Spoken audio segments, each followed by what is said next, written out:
The cop, you know what the cops like? They use it as evidence. Yeah, okay, well, I'm not gonna, it's just, I just write it for fun. Are you just writing it for fun? All right, go on, I'll listen. Yeah, I'm not putting it anywhere, it's just for fun. So, our hero is very Mushkin, stifled and startled by the puppet master's demands, increasing the genie requirement to $60,000 per month. She wants to talk to her Uncle Tommy down at the Go Postal van area. While she's talking with him, she brings down her friends, Tony and Claire. All of a sudden, Tony panics and he pulls out his phone and he says, "Guys, we gotta run." And our hero, Mary Mushkin, is like, "Why do we gotta run?" And all of a sudden, a sniper shot can be had in the distance. Holy Jesus. A hole appears in the windshield of her Uncle Tommy's car. And then another shot comes to the distance and Tommy goes down, hit in the shoulder. He starts bleeding out of the ground. She gets in her car and runs. Yeah, she gets in her car and starts running away. And she drives over to the location of wherever that shooting came from, and she starts shooting with a gun. I almost spoiled it for you, sorry. What? So next thing's next. Nothing. Next thing's next. She goes forward and she's talking with Tony back at his mansion. And she's like, "What the heck was going on?" And Tony tells her that he got a text from one of the puppets. His name was Big M. Spicy. Yeah. And he said that he was trying to hold off on the shooting so that because he didn't want anything bad to happen to them because he thought they were friends, right? And so he made it look like he missed because he didn't want them to get hurt and he warned them to run. But he had to shoot Tommy because Tommy was just standing there like a big idiot. Yeah, it sounds like Tommy. Yeah, it was really, really stupid. Anyways, so then our hero Mary Mushkin gets a call from Mr. Puppet Master. And she gets brave and decides to get lifty with him and tells him that he never does anything for her at all. And she doesn't feel very welcome.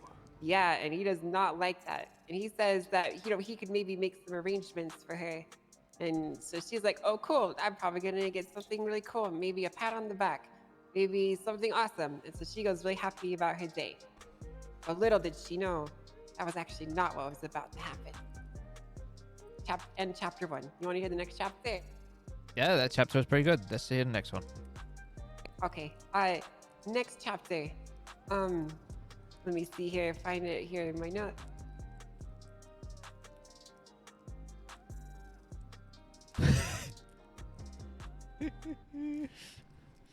Okay.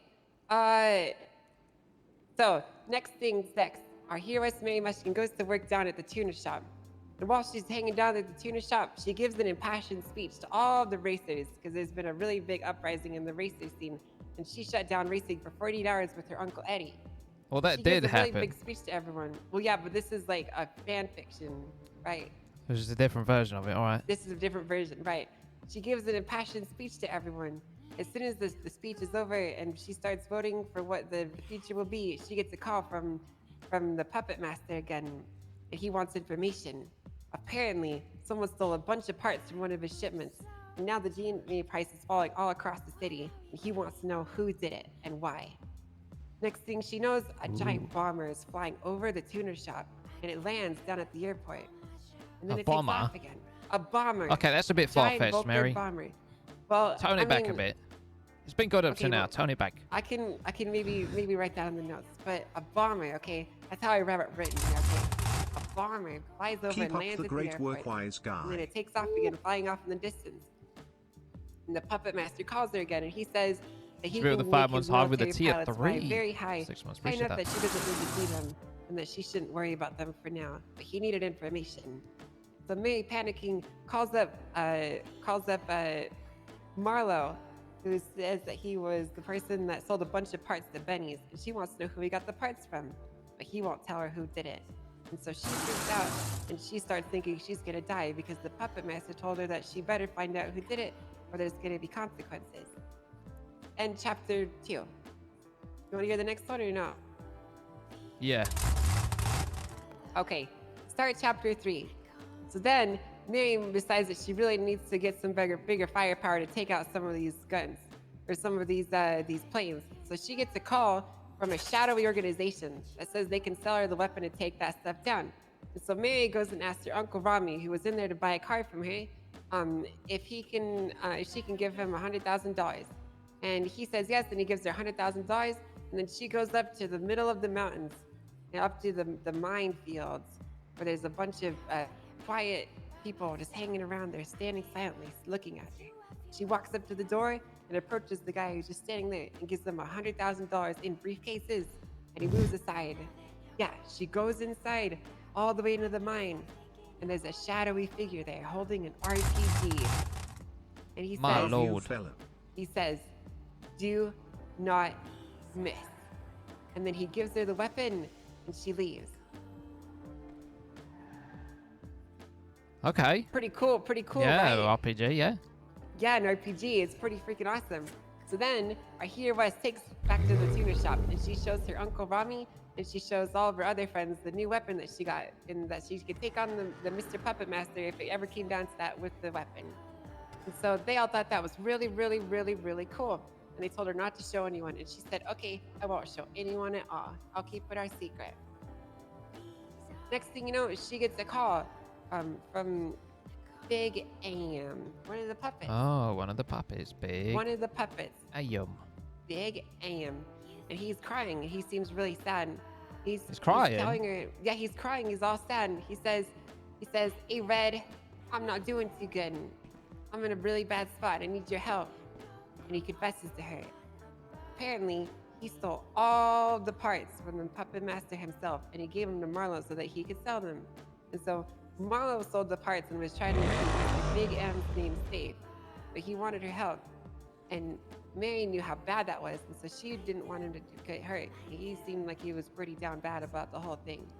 So they had a nice heart-to-heart conversation, and then she hung up, and he said that he would call her later for some help. So a few hours passed by, and she gets another call, and he wants her to go overwatch the location because he's got a plan to keep himself safe because the puppet master found out about the whole thing. So he tells her to just sit up on a building while he goes have a meeting with Decker Z, and then everything will be just fine. He told her not to do anything and just to watch.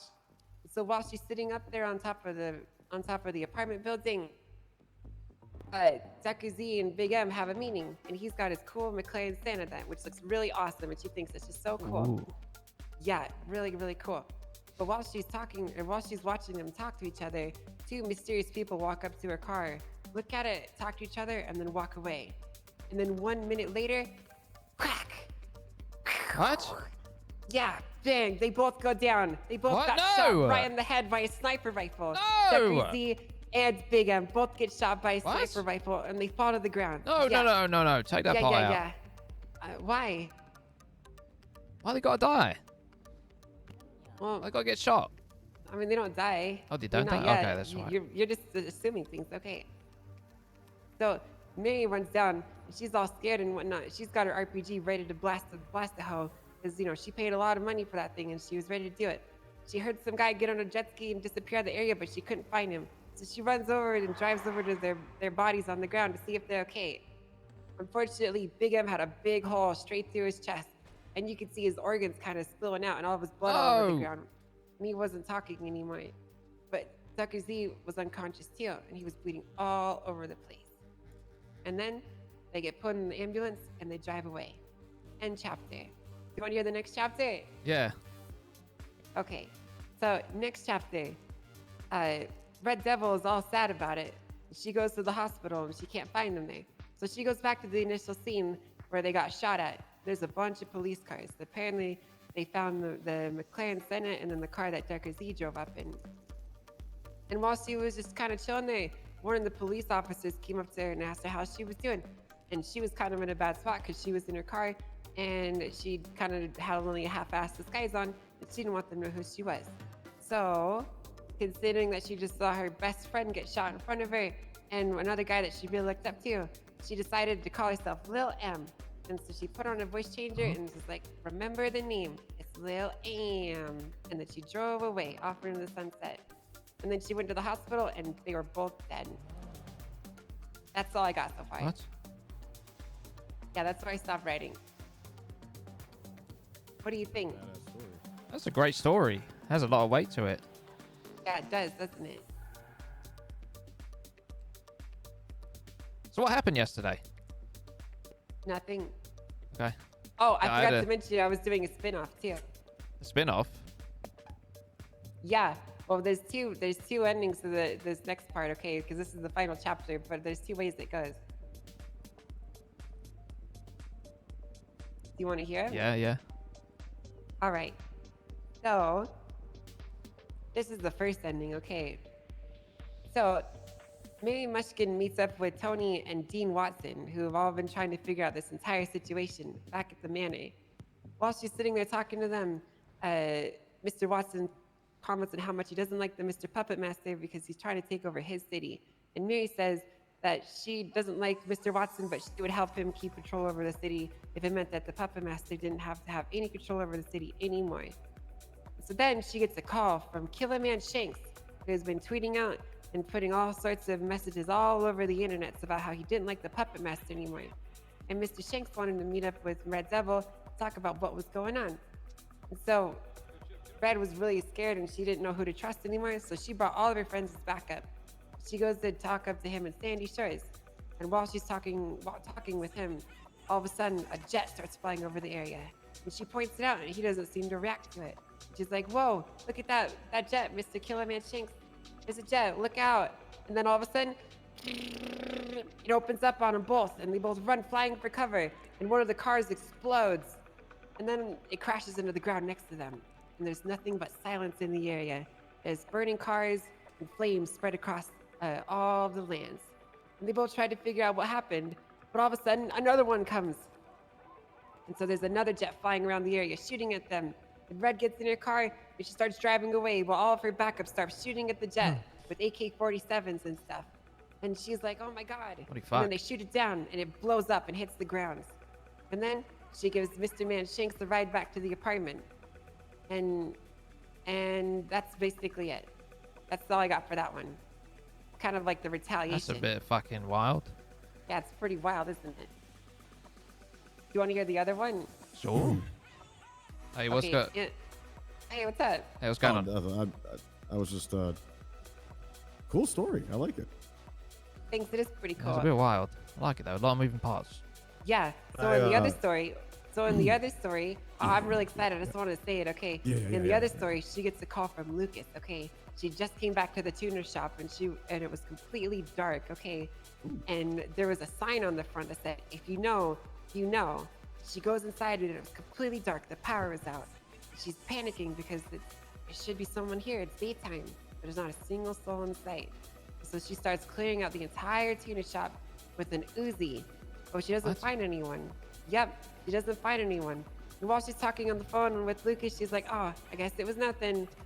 Whatever, don't worry about it. But then all of a sudden she goes in the locker room and bang, there's a guy standing there. And he's got a Big M mask on, but it's like purple. Yeah, it's like a purple Big M mask. And she's like, I gotta go. And then she hangs up on him. And then she holds him up at gunpoint. But it turns out it was just one of the employees who worked there. It was all a false alarm. Then she had a really long conversation with Lucas about what was happening. And then that's where it stops because I haven't written any more than that. Fuck. Wow, cool. Yeah, it's a really cool Almost story. felt like I was there. It was immersive. Yeah. What you wanted to say, Lucas? Wait, man, you got some great story writing skills. I did some manipulation and lying, and I found out who took the cars and who's inventorying them. What cars? What? What cars are you talking about? What are you talking about? I just got here. Nobody fucking told you guys? Oh, listen, I've been in bed. I had to lie in yesterday. And today, in fact, and I watched a bit of Netflix. I had to, to chill out a bit. Okay, when I got here, AP and some other people told me that 8 cars left here. Like Ferraris, Lambos, the Lexus LFA. And said that they went to Vespucci PD. Huh. So everything that has happened. While he's talking to her, he wants to know if she knows anything about what happened, about Big M's death, or about anything else, or if anyone was in danger. And she played dumb. She knew very well what was going on. She knew exactly what was happening. But she didn't want him to know because she hates Trooper Snow and she hates everything that he represents in the police department. So she tells him nothing. But before she goes, she puts on Big M's mask and she says, remember the name, Trooper Snow, and then drives off. Then she comes back to the tuner shop and she stands in the corner and she starts watching videos. And then all of a sudden, her Uncle Eddie shows up and she starts sharing with him her fan fiction. Huh? And that's where I stopped writing.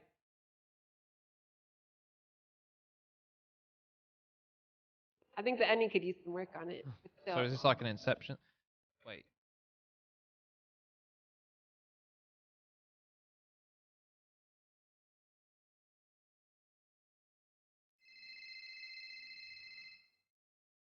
Hi, Uncle Marlo, what's up?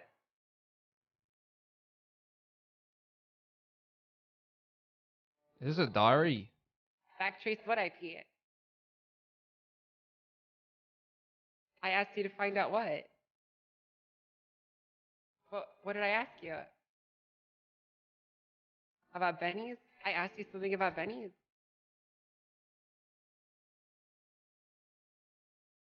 Yeah, I'm okay. What are you talking about, Marlo?